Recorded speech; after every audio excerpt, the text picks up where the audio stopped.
Welcome, friends. This is Harshad Parekh inviting you to listen to some of my short writings on philosophy, religion, psychology, spirituality, education, Krishnamurti, and nature.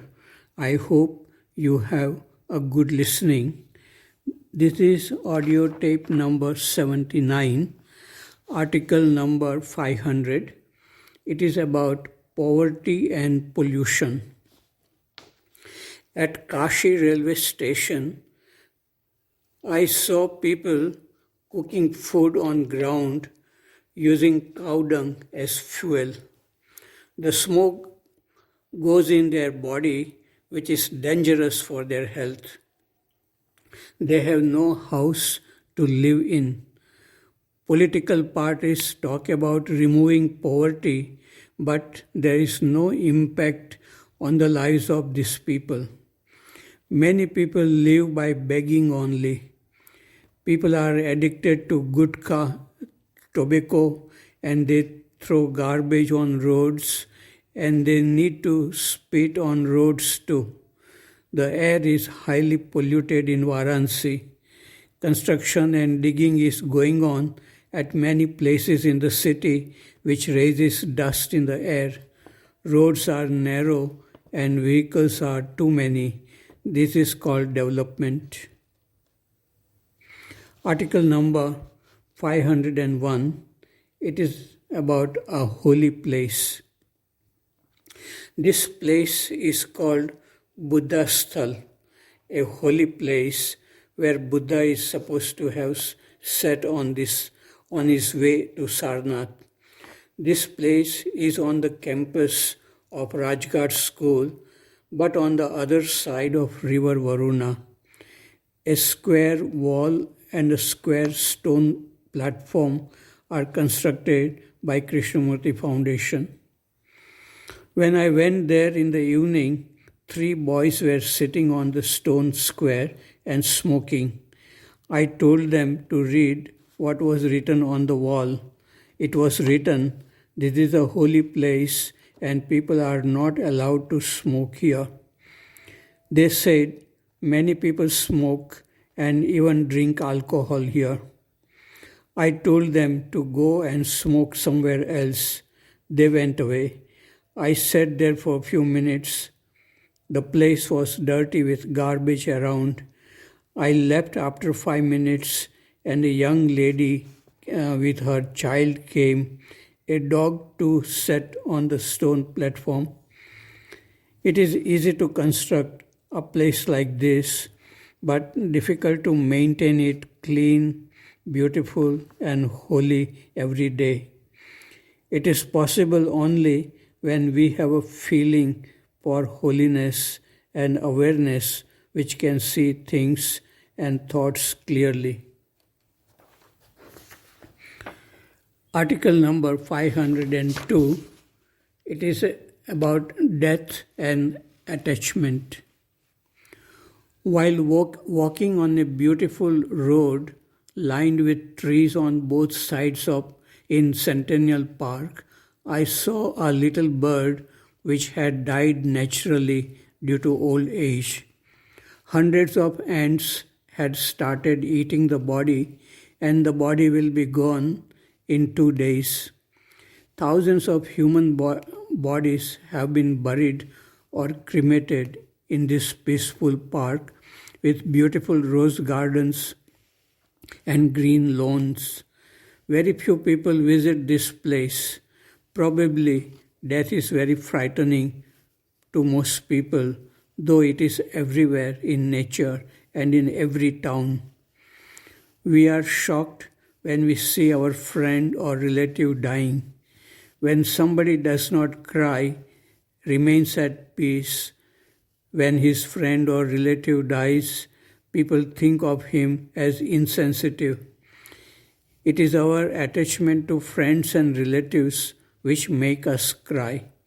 People who love life know that life goes on and death is inevitable for all living things. Article number 503, it is about Bodhi Tree. It was good to be near the Bodhi Tree where Buddha was said to be enlightened more than 2500 years ago. There was an atmosphere of peace and goodness in this place, which attracts thousands of people from countries like Japan, China, Thailand, Nepal, Bhutan, Sri Lanka, Vietnam, Burma, and Tibet. The faces of people who come here were peaceful and relaxed. Article number 504. It is about good films. Some time ago, the Prime Minister had met Bollywood stars and had suggested that they make movies which inspire people to be good and loving human beings like Mahatma Gandhi. He had said, "We want to create human beings, not robots."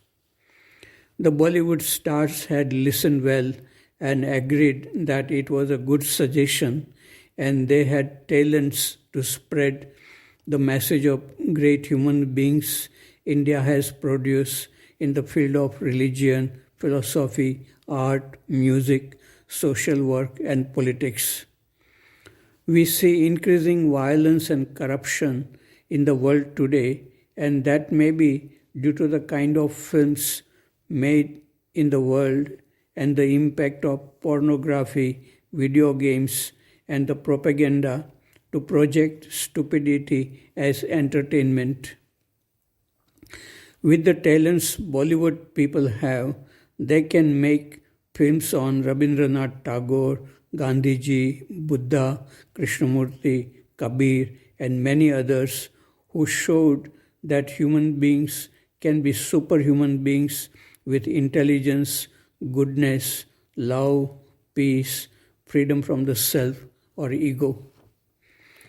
Article number 505. It is about spiritual flowering. At the end of his life, Krishnamurti said that no one knew what went on in his body and brain through most of his life. He also said that no one in the world understood his teachings. It is true that no one understood what went on in his body and brain. It was his body and brain. How can anyone know or understand what happened in his body and brain?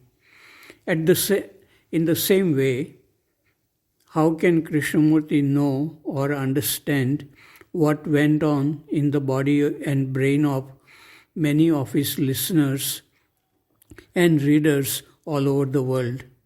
And if someone understood the teachings and felt that something new had happened in his or her life, how anyone can know about it? Horns do not grow on the head of such a person so that everyone can see that such a person has freed himself from psychological suffering. I have a high regard for Krishnamurti, whose teachings and presence affected my life and the life of many people. What a person gets from the teachings is in direct proportion to the capacity or ability to examine his or her mind clearly. Krishnamurti once said that seeds have been thrown. Some seeds may produce a giant flowering tree, and some seeds may die. It depends on the fertility of the ground. A friend said that the flowering happened in his life few years after Krishnamurti's death. Not only the teachings of Krishnamurti, but the teachings of other spiritual teachers also affect people and create flowering trees of love and beauty. There is no beauty in comparing one spiritual teacher and his teachings with another. Beautiful teachers have lived like flowering trees. They bless unconditionally. Article number 506. It is about life and death on Varanasi Ghats. Yesterday evening, I walked on the narrow streets in Varanasi leading to Manikarnika Ghat, where dead bodies are burned continuously every day. While walking on a narrow street, some people passed by me carrying a dead body and chanting Ram Nam Satya Hai. Nobody is shocked by seeing a dead body in this city. There is so much life around in this city. On Ghats, young men play cricket and children fly kites. Young girls sell flowers and pilgrims are busy bathing and boating in Ganga. People look poor, but they smile and seem to be happy. Article number 507. It is about beauty. Is beauty in the eyes of the beholder? Is the beauty projected from the mind of the observer onto a person or a thing? Generally, it is like that only.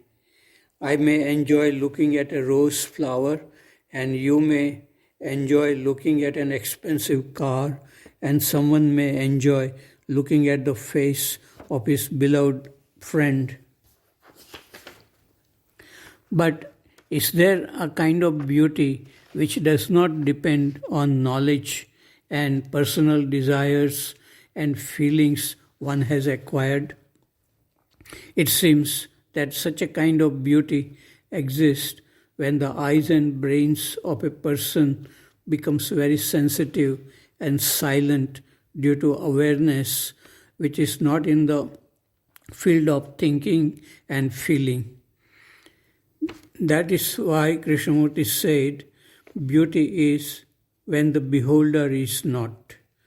That is, the seeing is non-verbal, without the observer, clear perception, without interference of thinking, judging, analyzing. In such a state, anything may appear strangely beautiful, new. Today morning, we had a reading from one of Krishnamurti's book, an article about inward beauty, and then a dialogue on beauty. Article number 508.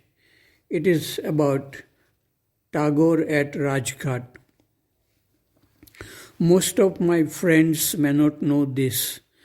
Rabindranath Tagore came to Rajghat in Varanasi to inaugurate Rajghat Basin School in December 1934. He delivered a speech at the opening of the school in which he said, "The child within me is still actively alive. This mind refuses to grow old and callous.